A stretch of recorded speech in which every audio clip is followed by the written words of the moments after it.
Shalom keluarga besar Saga, puji nama Tuhan. Saya bersuka cita pada sore hari ini boleh kembali menyampaikan kebenaran firman Tuhan.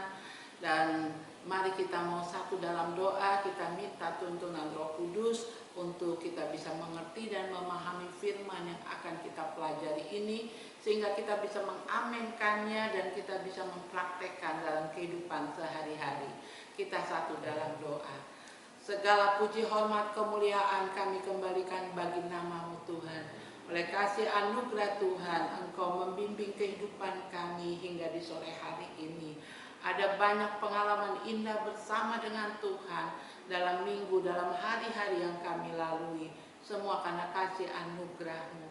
Dan di sore hari ini Tuhan, kami minta kembali pengurapan yang baru kepada hamba yang memberitakan firman, juga pengurapan yang baru kepada setiap kami. Berikan kami hati seorang murid sehingga kami bisa menangkap materi yang disampaikan dan kami boleh mengaminkan sehingga kami boleh mempraktekkan dalam hidup kami sehari-hari. Terima kasih Bapa, kami siap diberkati. Haleluya, amin. Baik, puji nama Tuhan saudara yang kekasih. Hari ini renungan kita bertema ekspresi kasih. Nah, kita akan membaca kebenaran firman Tuhan dari Injil Yohanes, dari 1 Yohanes 3 ayat 18. Anak-anakku, marilah kita mengasihi bukan dengan perkataan atau dengan lidah, tetapi dengan perbuatan dan dalam kebenaran. Dari 1 Yohanes 3 ayat 18 ini mengajarkan siapa anak-anak Tuhan. Kalau di sini tulis anak-anakku, saudara dan saya adalah anak-anak yang sudah ditebus oleh darah Yesus. Kita adalah anak-anak tebusan Kristus. Anak-anakku, marilah kita mengasihi bukan dengan perkataan atau dengan lidah, tetapi dengan perbuatan dan dalam kebenaran. Saudara yang kekasih, ada banyak orang menyatakan, aduh saya kasihan, saya sebetulnya tergugah hati lihat penderitaannya, saya berempati dengan masalah yang terjadi dalam hidupnya.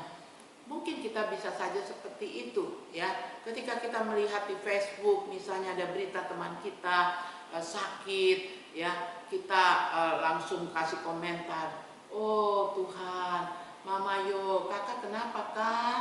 Kenapa saya lihat badan kakak jatuh ini? Sakit apa kak?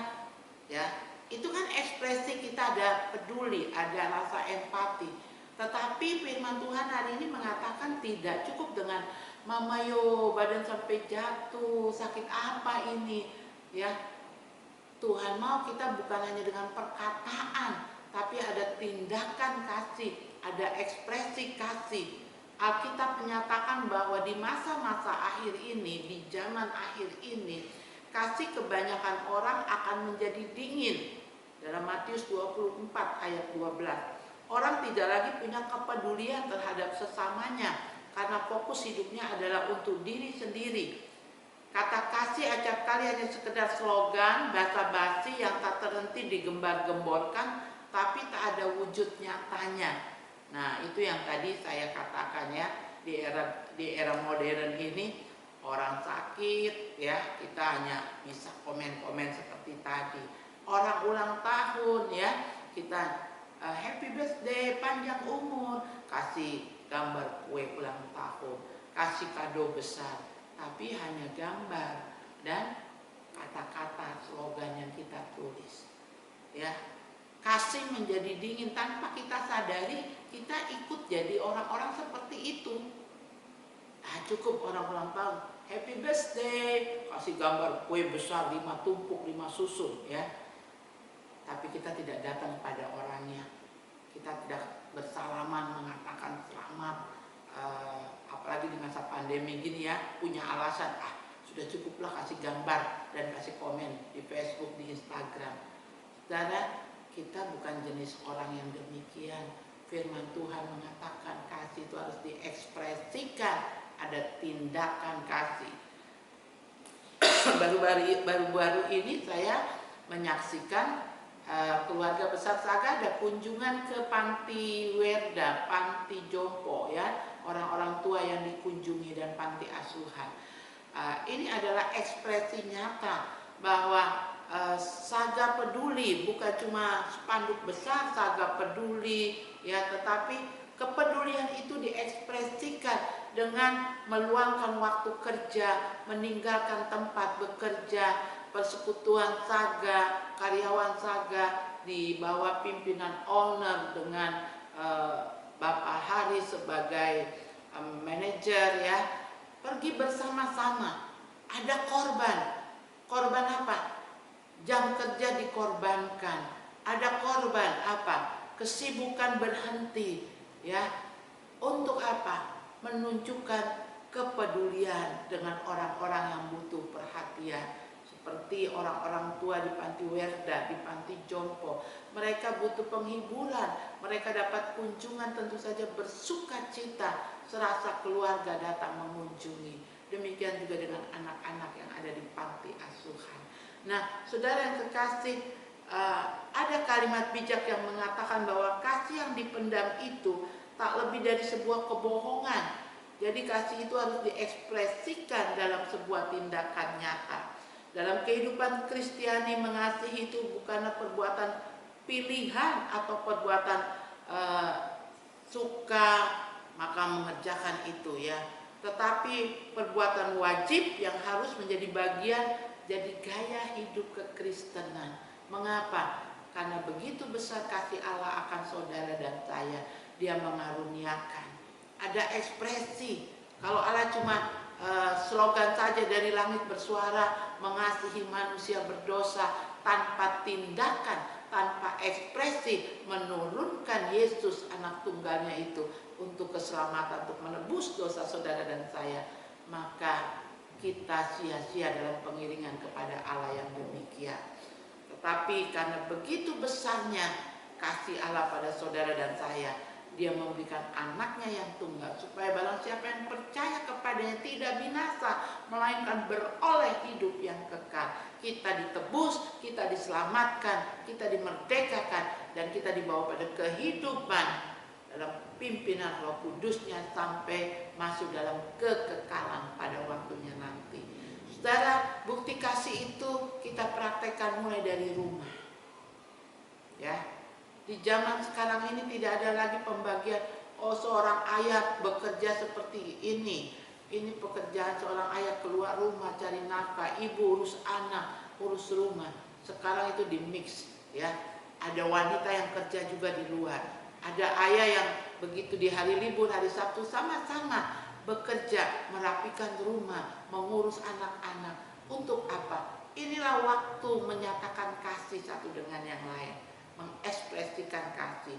Setelah di dalam keluarga kita keluar sedikit, ketika kita tiba di lokasi tempat kita bekerja di perusahaan Saga ini, kita ada dibagi dalam bidang-bidang tanggung jawab. Lalu di sana kita tidak sendirian, ada teman satu ruangan, ada teman satu koridor untuk mempertanggungjawabkan, di situ menyusun barang dan lain sebagainya. Ada bidang sama-sama duduk di kasir. Ya, tentu saja ini juga membutuhkan kasih satu dengan yang lain. Kalau kita tidak punya kasih, saudara, ya kita tidak peduli teman kita masuk atau tidak. Kita tidak peduli teman kita kok udah 3 hari dia tidak datang ya. Kita tidak mau cari tahu, adakah dia sakit, adakah dia sedang dalam pergumulan. Tentu ini tidak akan terjadi kepada kita sebagai karyawan-karyawan yang diajarkan tentang kasih oleh Tuhan Yesus sendiri. Yesus sudah menjadi teladan buat saudara dan saya. Kasihnya diekspresikan dengan menyerahkan hidupnya, nyawanya di atas kayu salib. Nah, saudara yang kekasih, dalam kehidupan kekristenan ada 2 hal yang perlu perhatikan bagaimana seharusnya kita mengekspresikan kasih itu. Yang pertama, jangan membalas kejahatan dengan yang jahat. Janganlah kamu heran, saudara-saudara, apabila dunia membenci kamu. Kita tahu bahwa kita sudah berpindah dari dalam maut ke dalam hidup yang pasti, hidup yang kekal, yaitu karena kita mengasihi saudara kita. Barang siapa tidak mengasihi, ya tidak Maaf, barang siapa tidak mengasihi, ia tetap di dalam maut. Hanya orang yang tidak merasakan hidupnya sudah dimenangkan lewat kematian Kristus, hidupnya, dosanya sudah diampuni, sudah ditebus lewat kematian Kristus. Hanya orang yang tidak merasakan, tidak mengalami itu, yang tidak bisa mengekspresikan kasih. Tapi kalau kita katakan saya murid Yesus, saya tahu Yesus mati buat saya tahu dosa saya diampuni, Tuhan melupakan kesalahan saya ketika saya berjumpa dengan Tuhan, menjadikan Dia Tuhan dan Juru Selamat dalam hidup kita. Nah, orang yang mengalami Kristus dalam hidupnya, dia akan tahu bagaimana kasih, bagaimana mengekspresikan kasih. Sore hari ini, mari jangan kita berani katakan saya murid Kristus. Apa yang diajarkan Kristus? Kasih. Tetapi kita tidak bisa mengekspresikannya. Ada teman yang sakit, kita tidak peduli. Ada kunjungan kepada teman di rumah sakit, aduh saya tidak ada waktu. Ya, ini berarti kita orang-orang yang jauh daripada kasih Kristus. Kalau kita memahami kasih Kristus, maka kita juga akan bisa mengekspresikan kasih Kristus itu kepada banyak orang. Lalu yang kedua, suka menolong orang lain. Barang siapa mempunyai harta duniawi dan melihat saudaranya menderita kekurangan, tetapi menutup pintu hatinya terhadap saudaranya itu, bagaimanakah kasih Allah dapat tetap di dalam dirinya? Jadi saudara, kita nggak bisa bilang kasih Yesus, oh kasih Yesus mengalahkan segalanya, kasih Yesus, oh kasih Yesus. Padahal di dalam hidup kita tidak nampak kasih, ya, tidak ada perhatian. Di sini dikatakan menutup pintu hatinya terhadap saudaranya. 1 Yohanes yang kita baca ini, ya, di ayatnya yang ke 1 Yohanes 3 ayatnya yang ke-17, ya, ini mengajarkan kepada saudara dan saya, kita disadarkan bahwa barang siapa mempunyai harta duniawi dan melihat saudaranya menderita kekurangan, tetapi menutup pintu hatinya terhadap saudaranya itu, bagaimanakah kasih Allah dapat tetap di dalam dirinya? Jangan bilang Yesus ada di hatiku, ya. Kalau Yesus ada di hatiku, pasti Yesus akan mengingatkan. Mata Yesus akan dipakaikan kepada mata kita untuk melihat jiwa-jiwa yang terhilang. Gak usah jiwa-jiwa yang terhilang di suku-suku, di daerah terpencil. Jiwa-jiwa yang terhilang di tempat kita bekerja. Kok teman kita tidak ikuti persekutuan, ya? Mengapa? Padahal seiman sama dengan kita. Tapi kok setiap kali ibadah dia tidak ada, dia tidak hadir. Apakah ibadah sudah tidak menyenangkan baginya? Atau dia sedang punya masalah? Kita harus punya kepedulian yang seperti itu. Banyak orang suka menunda-nunda menolong orang lain dengan alasan untuk kebutuhan sendiri saja belum cukup, bagaimana mau menolong orang lain. Janganlah menahan kebaikan daripada orang-orang yang berhak menerimanya, padahal engkau mampu melakukannya. Kalau untuk nunggu cukup, kalau nunggu kita banyak berkat baru kita memberi, saudara, itu orang di luar juga bisa, ya. Tetapi di dalam Kristus adalah pemberian yang berharga. Jika kita bisa memberikan dalam kekurangan kita, mengekspresikan kasih dalam keterbatasan kita. Ya, jadi orang percaya tidak mempraktekkan kasih sama seperti gong yang berkumandang dan canang yang gemerincing. Itu dalam 1 Korintus 13 ayatnya yang pertama. Sudahkah kita melakukan kasih? Oh, nanti waktu Natal kita ada kunjungan kasih. Oh, nanti waktu kita ulang tahun baru kita kasih, bagi-bagi nasi kuning ke orang lain. Saudara, kalau kita anak-anak Tuhan, kasih itu setiap saat bisa kita perlihatkan. Ekspresi kasih bukan cuma pemberian materi. Ekspresi kasih adalah perhatian, kunjungan, mendoakan. itu juga ekspresi kasih. Warnailah hidup, warnailah kinerja di lingkungan saudara berada di perusahaan Saga dengan kasih. Ada kepedulian sesama pengerja, sesama karyawan di Saga. Kalau dia datang terlambat, bukan kita langsung mencemooh, marah, tapi mari kita menyapa dengan kasih. Kenapa kawan terlambat? Mungkin saja di tengah jalan ban motornya kempes, mungkin anaknya di rumah sakit demam, dia harus bawa berobat dulu, baru dia akhirnya datang ke tempat kerja. Mari kita ekspresikan kasih. Kalau kasih dikedepankan, beban yang berat akan jadi ringan, yang ringan akan hilang. Terima kasih, Tuhan memberkati. Mari kita satu di dalam doa. Bapa di surga, kami mengucap syukur Tuhan. Hari ini Engkau mengajarkan kami sebagai anak-anak-Mu Tuhan untuk mengekspresikan kasih, untuk tidak menunda-nunda apa yang seharusnya kami berikan kepada mereka yang membutuhkan.